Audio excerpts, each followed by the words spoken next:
नमस्कार मित्रों। छाप तिलक सब छीनी रे तो से नैना मिलाई के।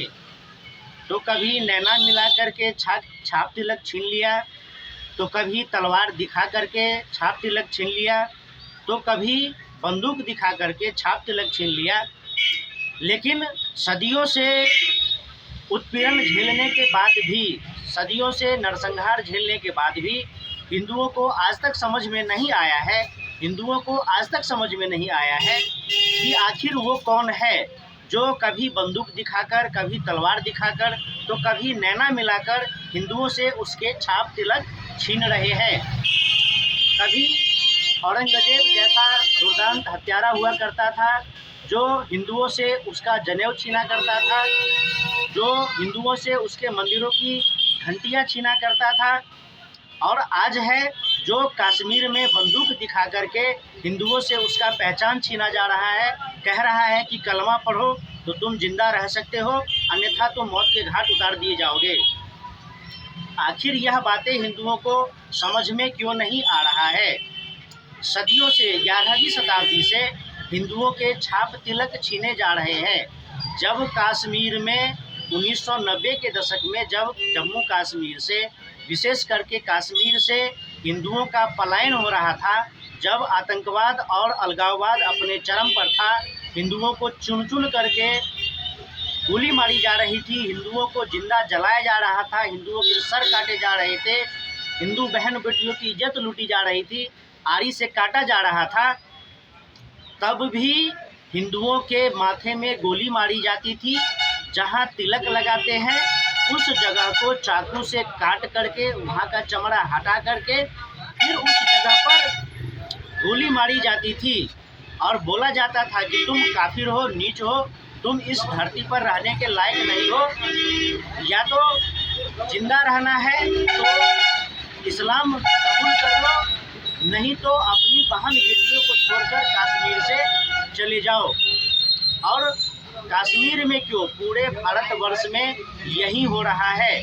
जब भी हिंदू अपने प्रतिमा विसर्जन के लिए निकलते हैं, रामनवमी शोभा यात्रा के लिए निकलते हैं, कलश शोभा यात्रा के लिए निकलते हैं, तो वहीं जिहादी पत्थरबाजी करते हैं। क्यों? क्योंकि उनको अपने अलावा किसी दूसरे को रहने ही नहीं देना है। इस जिहादी मानसिकता को हिंदू क्यों नहीं समझ रहे हैं? भारत का शासन प्रशासन क्यों नहीं समझ रहा है? अमीर खुसरो बड़े ही गर्व से लिखता है कि छाप तिलक सब छीनी रे मोसे नैना मिलाई के। फिर उस हिंदू में यह भाव क्यों नहीं जागृत होता कि उसका छाप तिलक छीना जा रहा है और वह उस पर कोई प्रतिक्रिया व्यक्त नहीं कर रहा है? हिंदुओं से पाकिस्तान छीन लिया गया, अफगानिस्तान छीन लिया गया, बांग्लादेश छीन लिया गया, एक बहुत बड़ी जनसंख्या, एक बहुत बड़ा भूमि का टुकड़ा भारत से छीन लिया गया और किसी भी हिंदू को समझ नहीं आया कि किस प्रकार से उसका प्रतिकार करना है। तो कभी नैना मिला के, कभी तलवार दिखाकर, कभी बंदूक दिखाकर हिंदुओं की पहचानें छीन ली गई। कश्मीर में आज एक भी मंदिर नहीं है, पाकिस्तान में एक भी मंदिर नहीं है, बांग्लादेश में एक भी मंदिर नहीं है, अफगानिस्तान में एक भी मंदिर नहीं है, सब छीन लिया गया तलवार दिखा करके। लेकिन हिंदुओं की आंखें नहीं खुली।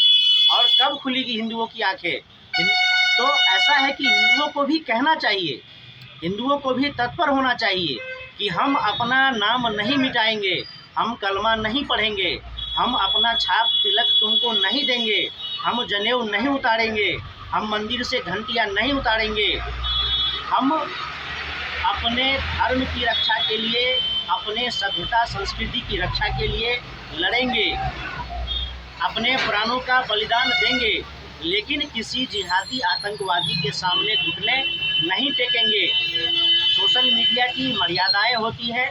आजकल जो शासन प्रशासन का कार्यशैली है, अगर आप अपने धर्म रक्षा में कुछ बोलते हैं, अपने समाज को जगाने के लिए कुछ बोलते हैं, तो आप तुरंत गिरफ्तार कर लिए जाते हैं। आतंकवादी भले ही बम फोड़ करके चला जाए, कोई बात नहीं, लेकिन आप अपने लोगों को समझाने के लिए, हिंदुओं को जगाने के लिए 4 शब्द बोलते हैं, तो आपके अपने ही दोगले हिंदू आपको डराते हैं, धमकाते हैं ऊपर से जो आपका भ्रष्ट शासन प्रशासन तंत्र है वह आपको जेल में बंद कर देता है और कहता है कि यह हेट स्पीच है, आप सांप्रदायिक भावना को भड़का रहे हैं।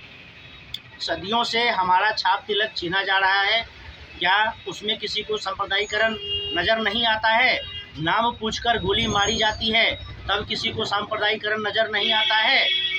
हिंदुओं के जने उतारे जाते हैं, परीक्षा हॉल में जाने से पहले हिंदू लड़कियों के मंगलसूत्र उतारे गए, बिंदियाँ हटाई गई, कान की बालियाँ उतारी गई, हिंदू लड़कों के जनेऊ उतारे गए।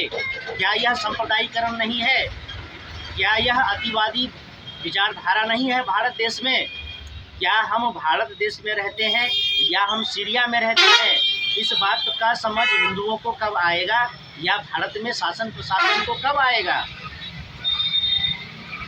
हिंदू इन बातों को जितना जल्दी समझ ले और इन सब चीज़ों के लिए अपनी रक्षा के लिए अपने सनातन हिंदू सभ्यता संस्कृति की रक्षा के लिए जितना जल्दी हो सके व्यवस्था कर ले उतना अच्छा होगा। नहीं तो हम पहलगाम देख रहे हैं, भारत सरकार जो भी कार्रवाई करे, सेना प्रशासन पुलिस कितने भी बांग्लादेशियों को निकाल ले, पाकिस्तानियों को निकाल ले, लेकिन यह जो 25 करोड़ देश में है और यह जो एक इस्लामी जिहादी कट्टरपंथी विचारधारा है, जब तक हम इसका सफाया नहीं करते हैं भारत देश से, हम हिंदुओं का पहचान छीना जाता रहेगा और हिंदुओं का उत्पीड़न होता रहेगा, दंगे फसाद होते रहेंगे। विशेष सोशल मीडिया का ध्यान रखते हुए, सोशल मीडिया के मर्यादा का ध्यान रखते हुए विशेष अभी तो कुछ नहीं कहेंगे, लेकिन इस मुद्दे पर आगे चर्चा करेंगे, बात करेंगे। और आप लोग मेरे वीडियो को लाइक कीजिए, कमेंट कीजिए, शेयर कीजिए। धन्यवाद।